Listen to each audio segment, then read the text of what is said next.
Have you ever had one small moment ruin your entire day? Maybe someone cut you off in traffic. Maybe a coworker rolled their eyes. Or maybe it was just a careless comment from someone you love. It's strange, isn't it? Just a few seconds, and suddenly your chest feels tight, your thoughts spiral, and no matter what you do, you can't shake it off. That moment replays again and again, long after it's over. But what if I told you? Anger is not as permanent as it feels? In fact, science shows it only lasts 90 seconds. Think about that. A whole day ruined by something that is supposed to be over in a minute and a half. When a colleague makes a sarcastic remark, or when someone gives you that dismissive look, your heart races, your jaw tightens, and your brain is flooded with heat. You feel like the world has singled you out, like you have no choice but to stay angry.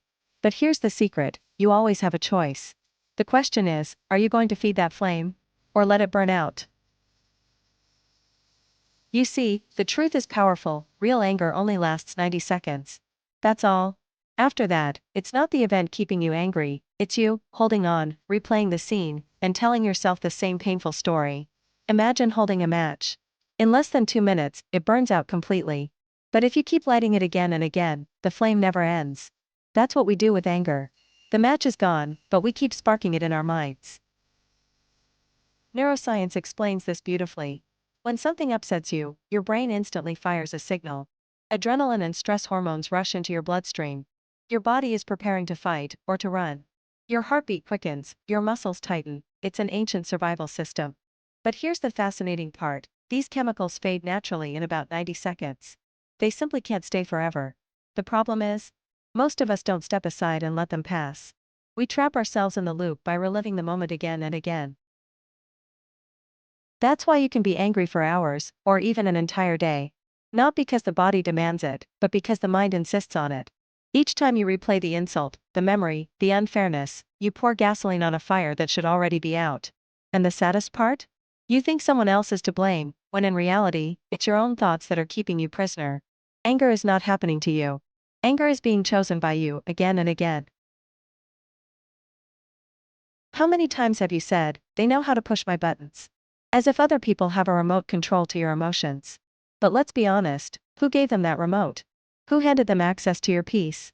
The truth is, nobody controls your emotions unless you let them. People may try, but you are the one who decides if their words take root. Without your permission, no one can touch your inner state. And those so-called buttons? They're not new. They are scars, left over from old wounds. That sarcastic remark hurts because it reminds you of the times you were dismissed as a child. That look of disapproval cuts deep because it echoes a lifetime of not feeling good enough. The past lives inside you, waiting to be triggered. Which means anger isn't just about the present moment, it's about everything you still carry that hasn't been healed. So here's the real opportunity. When anger flares up, instead of exploding outward, turn inward. Ask yourself, why did this sting so badly? What part of me feels unworthy, unseen, or unloved? What am I still carrying that begs to be healed? The next time someone triggers you, they are actually showing you the exact place inside where you still need freedom. This isn't punishment, it's guidance. Your emotions are maps. The question is, will you read them? Because anger is almost never the real emotion. Anger is armor. Fiery, loud, intimidating armor. But what it protects is fragile fear, shame, sadness, insecurity. Think of a child who feels small and powerless. Instead of crying, they scream and stomp, because anger feels safer than admitting they're scared. That child still lives inside of us. Every burst of rage is really just that child begging to be acknowledged. If we only ever see the anger, we miss the truth. But when we look past the fire, we begin to understand. The anger isn't your enemy, it's your messenger. It's telling you, I'm hurt. I'm afraid. I don't feel enough. And when you listen to that message, when you soften instead of harden, that's when real healing begins. So how do you break the cycle? How do you stop being a slave to anger? The answer is simple, but powerful, the 90-second rule. Every time anger rises, remember this, if you don't feed it, it will pass. Your body cannot stay angry for longer than 90 seconds without your permission. Think about that, you have the power to let it go in less than 2 minutes. The trick is, don't add fuel. Don't replay the insult, don't invent imaginary arguments in your head, don't nurse the grudge. Imagine firewood on a flame, if you stop adding wood, the fire dies. In just 90 seconds, you can reclaim your calm.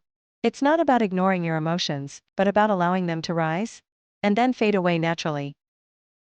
Here's how. Step 1. Take a deep breath. Just pause and feel the air filling your lungs. Step 2. Observe. Notice the heat, the tightness, the rush of adrenaline. Don't judge it, just witness it. Step 3. Release. Let the body do what it does best, reset. That's it. 3 steps, 90 seconds.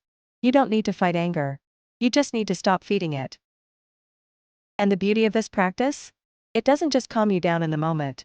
It reshapes your entire life. You become less reactive, more aware, more in control. You stop letting strangers, coworkers, or even loved ones dictate your emotions. Instead, you become the author of your response. In those 90 seconds, you reclaim your power. You become untouchable, unshakable, free. Remember this, you are not a remote control for other people to press.